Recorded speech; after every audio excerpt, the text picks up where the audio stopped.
First of all, I'd like to give a really, really big thank you to Mrs. Anderson. She's been incredibly patient with me over the past 2 weeks, and I'll explain why. 2 weeks ago, my persuasive speech on the Creation Health Plan was completed. 2 weeks ago, I had a beautifully color-coded outline, amazing interviews with two professionals at the corporate hospital level. It was perfect, 7 minutes and 23 seconds long. 2 weeks ago, I decided to change my topic. I've learned life isn't just about fulfilling requirements, but about using opportunities to make the world a better place. One thing definitely wrong with the world is the existence of invisibles. Those people who go through life without anyone seeing them, hearing them, or even loving them. Or perhaps they are seen, but yet no one takes the time to know them. Like wind blowing through trees, you know they're there, but that's all. You see, on average, 121 people commit suicide. Per year? No. Per day. Some of these are because of mental illness, but the majority are just because no one cares, so there's no point to continue. Their battle with depression is a vicious duel with an elusive enemy, which is completely unseen, and the enemy often wins. My best friend committed suicide only 7 months ago. He was brilliant. Accepted into nursing school while still in high school, he had a girlfriend whom he cared about deeply. But only months ago, all of his friends had moved away. He was alone. Now I'd like to clear up a misconception here. Someone who is depressed does not always go around with a grumpy frown on their face, or always looking at the ground. I want you to know that anyone can be an invisible, and more often than not, they're the people you would least expect them to be. So please don't pass by someone on your holy quest to save an invisible because they, in the words of a friend of mine, don't look gloomy. Misconceptions like these only make the problem worse. But thank God that the world is not comprised of unsolvable problems. I would say that I have a solution to reaching out to invisibles, but quite frankly, I don't. You do.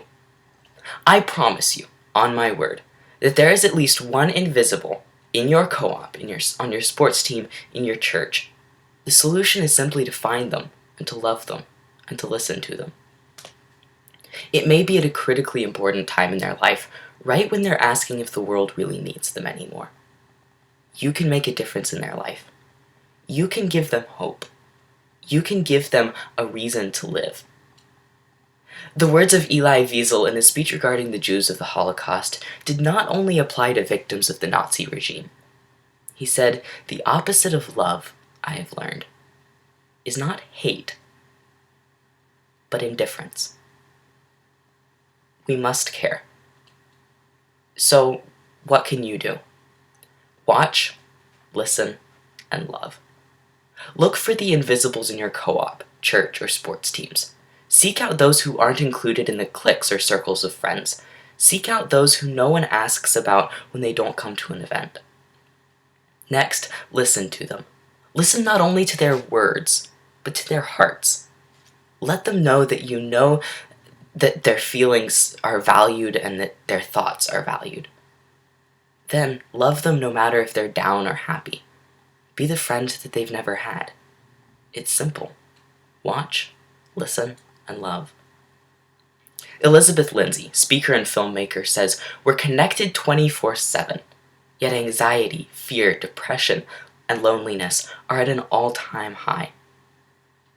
We need true, firm relationships. They're essential. Last and most critical, if anyone ever says to you that their life is not important enough to keep on living, please, for the sake of their life, tell an adult immediately. Watch, listen, and love. One more thing you as a class can do. I'm currently recording this speech. When I'm finished, the video will be emailed to all of you. I ask that you use this speech in an effort to reach out to invisibles, to reach into invisibles in your own life. Whether that means sharing it on social media or just showing it to individuals, I ask that you be my partners in loving, in caring. And for the invisibles who are listening right now, I must tell you that someone does care. Someone does love you, even if you can't see them or feel their love. You matter. You're valued. In the words of You Will Be Found from the Dear Evan Hansen Broadway, even when the dark comes crashing through, when you need a friend to carry you, when you're broken on the ground, you will be found. So let the sun come streaming in, 'cause you'll reach up and you'll rise again. If you only look around, you will be found. Dear Invisible, you will be found. Dear Invisible, you will rise again. Dear Invisible, you will live again. We're not alone, none of us. And now, I ask you to leave the safe, hidden shadows of this online classroom today, and to watch, listen, and love the next invisible God places in your life.